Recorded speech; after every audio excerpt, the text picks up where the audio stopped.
Hello friend, welcome back again in SIBA class in the subject of agriculture economics. अर्थात द्वितीय वर्ष कला वर्गाच्या कृषी अर्थशास्त्र या विशेष विषय 1 मध्ये मी प्राध्यापक मनोज कुमार गायकवाड, अर्थशास्त्र विभाग प्रमुख, वसंतराव नाईक महाविद्यालय शहादा आणि अर्थशास्त्र अकादमीच्या वतीनं आपलं मनापासून स्वागत करतो. मित्रहो, मागच्या व्याख्यानामध्ये आपण भांडवली शेतीच्या संदर्भामध्ये सविस्तर अशी माहिती जाणून घेतली. या व्याख्यानामध्ये आपण कृषी मशागतीचा तिसरा प्रकार म्हणजे सरकारी शेती, ज्याला स्टेट फार्मिंग असं म्हटलं जातं. आधीच्या व्याख्यानामध्ये आपण भांडवली शेती असा मुद्दा अभ्यासला. म्हणजे अर्थव्यवस्थांचे जसे प्रकार आपल्याला माहिती आहे, कॅपिटलिस्ट इकॉनॉमी भांडवलशाही अर्थव्यवस्था, सोशलिस्ट इकॉनॉमी समाजवादी अर्थव्यवस्था, आणि या दोघांच्या चांगल्या वैशिष्ट्यांचं मिश्र स्वरूप म्हणजे मिश्र इकॉनॉमी, म्हणजे मिश्र अर्थव्यवस्था किंवा मिक्स्ड इकॉनॉमी असं आपण त्याला अभ्यास म्हटलं जातं. भांडवलशाही किंवा भांडवली शेती आणि सरकारी शेती, भांडवलशाहीच्या विरोधामध्ये जे टोक आहे ते म्हणजे सोशलिस्ट किंवा कम्युनिस्ट नाही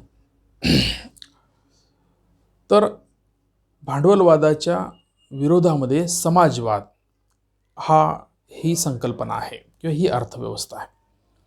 भांडवलशाहीमध्ये 100% खाजगीकरणाला वाव असतो किंवा भांडवलशाही अर्थव्यवस्थेतील उत्पादनाचे आणि वितरणाचे निर्णय जे असतात ते खाजगी व्यक्तींमार्फत घेतले जातात. तर या उलट हे सर्व निर्णय इथे सरकारच्या माध्यमातून घेतले जातात.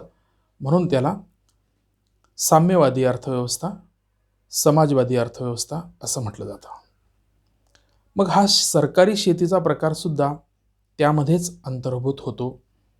म्हणजे ज्या देशामध्ये शेतीची मालकी सरकारकडे असते, शेतीच्या संदर्भातील उत्पादन आणि वितरणाचे निर्णय जे असतं ते संपूर्णतः सरकारी पातळीवरनं घेतले जात असतात, तेव्हा अशा प्रकारच्या शेतीला सरकारी शेती असं म्हणता येतं. म्हणून भांडवलवादी अर्थव्यवस्था आणि समाजवादी अर्थव्यवस्था यातील मूलभूत फरक आपल्या लक्षात आला पाहिजे.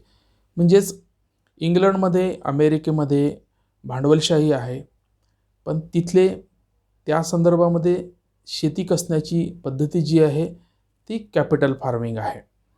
रशियामध्ये, चीनमध्ये साम्यवादी आणि समाजवादी अर्थव्यवस्था आहे.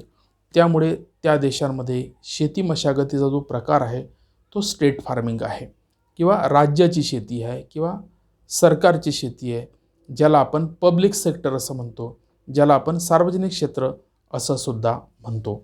म्हणून समाजवादी अर्थव्यवस्थांमध्ये सरकारच्या उपक्रमाअंतर्गत, सरकारच्या व्यवसायामध्ये किंवा जे उद्योग व्यवसाय चालवते त्याच्या अंतर्गत जे उद्योग चालतात त्या उद्योगांच्या सोबतच शेतीचा सुद्धा उद्योग या देशांमध्ये चालतो आणि त्याला पब्लिक सेक्टर असं म्हटलं जातं.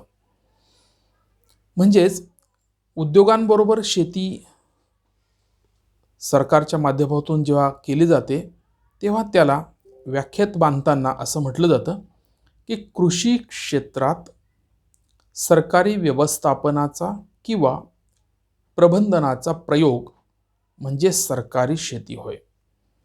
म्हणजे शेतीच्या संदर्भातलं सर्व मॅनेजमेंट हे जेव्हा सरकारच्या हातामध्ये असतं तेव्हा त्याला सरकारी शेती किंवा स्टेट फार्मिंग असं म्हटलं जातं. या पद्धतीमध्ये जमिनीची मालकी आणि जमिनीचं व्यवस्थापन हे सरकारच्या हातामध्ये असतं. म्हणून मी तुम्हाला सांगितलं की समाजवादी आणि साम्यवादी अर्थव्यवस्थांमध्ये शेती ही सरकारच्या मालकीची असते.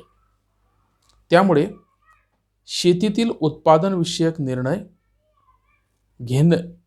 घेणे, त्यानंतर उत्पादनासाठी लागणाऱ्या साधनसामुग्रीची निवड करणे, त्यानंतर पिकांच्या प्रकाराबद्दलची निश्चिती करणे, या सर्व बाबी सरकारच्या डायरेक्शनप्रमाणे, सरकारच्या गाईडलाईनप्रमाणे चालत असतात.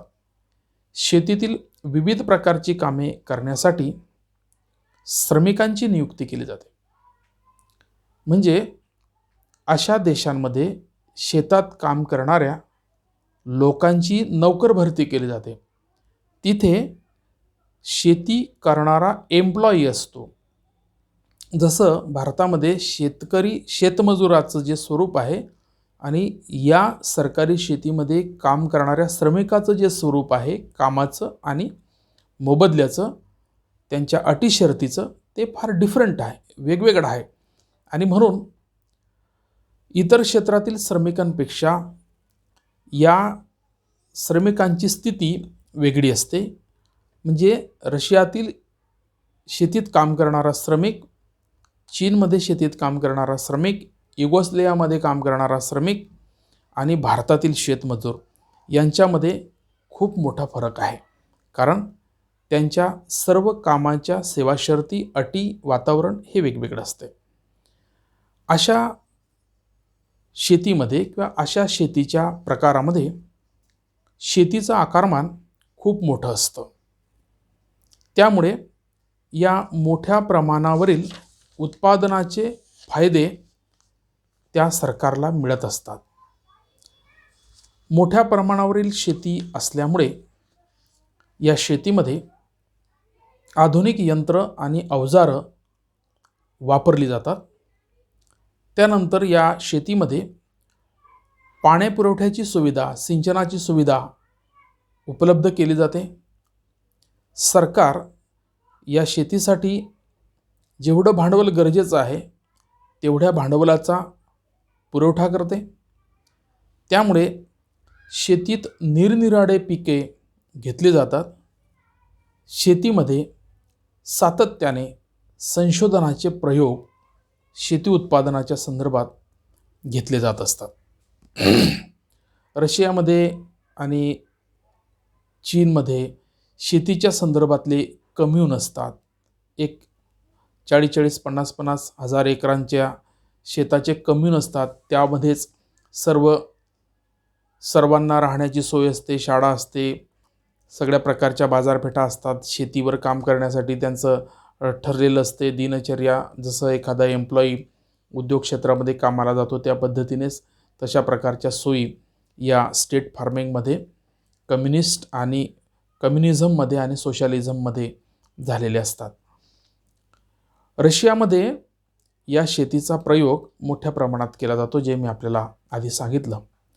जवळपास 50,000 एकरापेक्षा जास्त वापर या शेती कसण्याच्या पद्धतीमध्ये रशियामध्ये केला जातो. कारण रशिया हा समाजवादी देश आहे, साम्यवादी देश आहे. भारतामध्ये सुद्धा डॉक्टर बाबासाहेब आंबेडकरांनी अशा प्रकारच्या शेतीच्या प्रयोगाची शिफारस केली होती, ज्याला राज्य समाजवाद या अंगाने सुद्धा पाहिलं जातं. किंवा राज्य समाजवादाच्या मांडणीमध्ये बाबासाहेब आंबेडकरांनी शेतीच्या राष्ट्रीयकरणाची एक मांडणी केली होती. जर शेतीचं राष्ट्रीयकरण इथं झालं असतं तर सरकारला शेतीमध्ये मोठ्या प्रमाणात गुंतवणुका कराव्या लागल्या असत्या, मोठ्या प्रमाणामध्ये शेतीकडे लक्ष द्यावं लागलं असतं. जसं या देशामध्ये बँकांचं राष्ट्रीयकरण झालं, जसं सरकारने पब्लिक सेक्टरमध्ये अनेक प्रकारच्या उद्योगांची निर्मिती केली, त्या ठिकाणी मोठ्या प्रमाणात लोकांना एम्प्लॉयमेंट मिळाले, मोठ्या प्रमाणामध्ये वस्तू आणि सेवांच्या निर्मिती झाल्या, उद्योग ज्या ठिकाणी उभे राहिले त्या ठिकाणी नागरी सुविधा मोठ्या प्रमाणात निर्माण झाल्या. त्याच पद्धतीने शेती क्षेत्रामध्ये जर अशा पद्धतीचा निर्णय झाला असता तर शेती खाजगी लोकांची असतानासुद्धा सरकारला राष्ट्रीयकरणाच्या माध्यमातून मोठ्या प्रमाणातल्या सुधारणा शेतीमध्ये कराव्या लागल्या असत्या. परंतु सरकारने किंवा या देशाचं स्वातंत्र्य जेव्हा मिळालं त्यावेळेस पहिल्या लोकसभेमध्ये सर्व जमीनदाराचीच भरती होती. वेगवेगळ्या स्टेटमधून जे लोकप्रतिनिधी म्हणून संसदेमध्ये गेले ते मॅक्झिमम जमीन मालक होते, जमीनदार होते.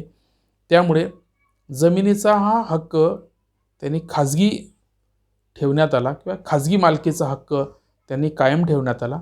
त्यामुळे विनोबा भावे यांनी जमिनीच्या संदर्भामध्ये भूदान चळवळ राबवली. जमीन सुधारणा कायद्यांमध्ये इंदिरा गांधींनी कसेल त्याची जमीन राहील त्याचे घर अशा पद्धतीने सिलिंग ॲक्ट आणून अनेक लोकांना जमिनीची मालकी दिली, घराची मालकी दिली. जमीन या देशातल्या प्रत्येक नागरिकाच्या उत्पन्नाचं आणि आत्मीयतेचं आणि सामाजिक प्रतिष्ठेचं एक महत्त्वाचं साधन आहे. आणि म्हणून भारतामध्ये जमीन या विषयाला फार वेगळ्या पद्धतीने पाहिलं जातं. म्हणून या देशामध्ये जर आर्थिक समानता आणि सामाजिक समानता प्रस्थापित करता आली असती, जर का शेतीचा राष्ट्रीकरणाचा दृष्टिकोन विकसित जर झाला असता तर. म्हणून भारतामध्ये शेती हा जो प्रकार आहे तो खाजगी क्षेत्रामध्ये मोठ्या प्रमाणात अंतर्भूत होतो. परंतु सरकारने काही ठिकाणी सरकारी शेतीचा प्रयोग केलेला दिसून येतो. भारतामध्ये उत्तर प्रदेशामध्ये काही प्रमाणात सरकारी शेतीचा प्रयोग सुरू आहे. त्यासाठी भारत सरकारने राज्य शेतकीय महामंडळ the state farm corporation in India याची स्थापना केलेली आहे. ही संस्था 13 मोठ्या शेतींचे व्यवस्थापन करते. जवळपास या महामंडळाच्या अंतर्गत 36,664 हेक्टर क्षेत्र आहे. या संस्थेने 1991-92 मध्ये 2.8 कोटी रुपये इतका नफा मिळवला होता. अशा रीतीने भारतामध्येही हा प्रयोग सुरू आहे. यानुसार ज्या ठिकाणी खूपच जमिनीचे छोटे छोटे तुकडे आहे, त्या तुकड्यांच्या एकत्रीकरणातून असा जर प्रयोग खाजगी मालकी हक्क कायम ठेवून जर करता आला तर भारतामध्ये सुद्धा मोठ्या प्रमाणामध्ये शेतीचं एकत्रीकरण करून मोठ्या प्रमाणात सरकारला या शेतीला भांडवलाची उभारणी करून भांडवल तिथं लागवड करून किंवा भांडवलाची उभारणी करून या शेतीला चांगलं स्वरूप किंवा उत्पादकतेचं स्वरूप निर्माण करता येऊ शकते. म्हणजे अशा रीतीने सरकारी शेती जी आहे ती सरकारी शेती ही साम्यवादी आणि समाजवादी अर्थव्यवस्थांचा पब्लिक सेक्टरच्या अंतर्गत येणारा भाग आहे असं आपल्याला म्हणता येऊ शकतं. सरकारी शेतीचे सुद्धा काही फायदे तोटे सांगितले जातात. यासाठी आपण फायद्यांचा आधी विचार करूया. सरकारी शेतीचे जे फायदे आहेत त्यामध्ये पहिला फायदा सांगितला जातो की शेतीचा आकार मोठा असल्यामुळे या पद्धतीत मोठ्या प्रमाणावरील उत्पादनाचे फायदे मिळतात. दुसरा फायदा सांगितला जातो की मोठ्या प्रमाणावरील शेती असल्यामुळे त्यामध्ये आधुनिक यंत्र तंत्र व अवजार यांचा वापर केला जातो. त्यानंतर सिंचनाच्या सोयींचा मोठ्या प्रमाणावर इथे फायदा घेता येतो. याच्या वापरातून शेतीला उत्पादक करता येते किंवा मोठ्या प्रमाणात उत्पादन घेता येऊ शकते. त्यानंतर सरकारचं व्यवस्थापन आणि भांडवल इत्यादी घटक पुरेशा प्रमाणात या शेतीमध्ये मिळत असल्यामुळे ही शेती फायद्यामध्ये दिसून येते. तोटे काय आहे तर सरकारी यंत्रणेमध्ये जर अकार्यक्षमता वाढली तर त्याचे प्रतिकूल परिणाम कृषी उत्पादनावर होत असतात. जवळपास सरकारीकरणामध्ये काय भानगडी आहेत हे आपल्या सगळ्यांना माहिती आहे. म्हणजे उदारीकरणाच्या धोरणामागे सरकारीकरणातील अकार्यक्षमता कारणीभूत आहे असं भारतामध्ये वारंवार सांगितलं जातं. सार्वजनिक क्षेत्र तोट्यामध्ये जाण्याची कारणं म्हणजे प्रशासकीय आणि नोकरीच्या स्तरावरच्या किंवा नौकर वर्गाच्या अकार्यक्षमतेचा मुद्दा त्यामध्ये मोठ्या प्रमाणात अग्रेसर पद्धतीने मांडला जातो. आणि म्हणून सरकारी यंत्रणेचे दोष याही शेती कसण्याच्या पद्धतीमध्ये अंतर्भूत असल्यामुळे त्याचा शेतीच्या उत्पादकतेवर परिणाम होताना दिसतो. तसेच नोकरशाहीचे जे दोष मी सांगितले ते नोकरशाहीचे दोष या प्रणालीमध्ये सुद्धा दिसून येतात. कामगारांकडून कार्यक्षमपणे उत्पादन घेतले जात नाही किंवा कार्यक्षमपणे कामगार तिथे प्रामाणिकपणे काम करत नाही. जे प्लीझंट फार्मिंगमध्ये आपण बघितलं तसं इथं दिसत नाही. सरकारी शेती कसण्याची शेतकीची जी मालकी असते किंवा ती सरकारकडची असते, त्यामुळे भारतीय शेतकऱ्याची मनोरचना या तोट्यामध्ये आपल्याला असं सांगता येते की सरकारी शेती कसण्याची शेतीची मालकी जी असते ती सरकारकडे असते, त्याच्यामुळे कर्मचाऱ्याला किंवा तिथे काम करणाऱ्याला श्रमिकाला तिच्याबद्दलची फारशी आत्मीयता नसते. आणि म्हणून प्लीझंट शेतीचं उदाहरण मी आपल्याला दिलं की शेती लहान असते, तोच मालक तोच शेतकरी असतो, त्याच्यामुळे त्याच्या शेती कसण्यामध्ये आत्मीयता असते, मेहनत असते, त्यामुळे तो तिला नफ्यात आणण्याचा आटोकाट प्रयत्न करतो. परंतु सरकारी शेतीमध्ये शेतकरी किंवा जो श्रमिक आहे, शेतमजूर आहे, तो नौकर असल्यामुळे त्याच्यामध्ये मालकीचा अभाव आहे. हे सरकारची शेती आहे, वेळेमध्ये मला जेवढं काम करायचं आहे तेवढं मी करेल, अशा प्रकारची त्याची भावना असल्यामुळे हा एक तोटा शेतीच्या उत्पादनावर होतो. फायदे आणि तोटे बघितल्यानंतर भारताच्या संदर्भामध्ये सरकारी शेतीचा दृष्टिकोन कसा आहे त्याबद्दलही आपण थोडंसं जाणून घेऊया. भारतीय शेतकऱ्याची मनोरचना या सरकारी शेतीच्या संकल्पनेसाठी तयार होताना दिसत नाही. जसं मी तुम्हाला सांगितलं की छोटे छोटे शेतीचे तुकडे भारतामध्ये मोठ्या प्रमाणात असल्यामुळे अशा प्रकारच्या सरकारी शेतीचा प्रयोग करणं या अल्पभूधारक शेतकऱ्यांसाठी आवश्यक आहे, ज्याच्यातून त्यांना मोठ्या प्रमाणातले फायदे भेटू शकतात.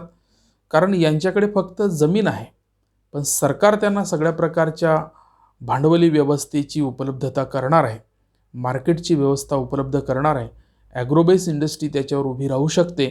त्यामुळे यांच्या शेतीची मालकी कायम राहून शेती आधारित उद्योगांची निर्मिती जर झाली तर यांना घरातल्या सर्व कुटुंबाला चांगल्या रोजगाराच्या संधी यातून उपलब्ध होऊ शकतात. परंतु इथे प्रश्न आहे फक्त शेतीच्या मालकीच्या मानसिकतेचा. आणि म्हणून अशा पद्धतीचा प्रयोग जर आपल्याला भारतामध्ये जर करता आला तर भारतीय शेतीसुद्धा उत्पादक बनू शकते, ज्यामुळे राष्ट्रीय उत्पन्नामध्ये याच्यातून मोठ्या प्रमाणात भर पडू शकते.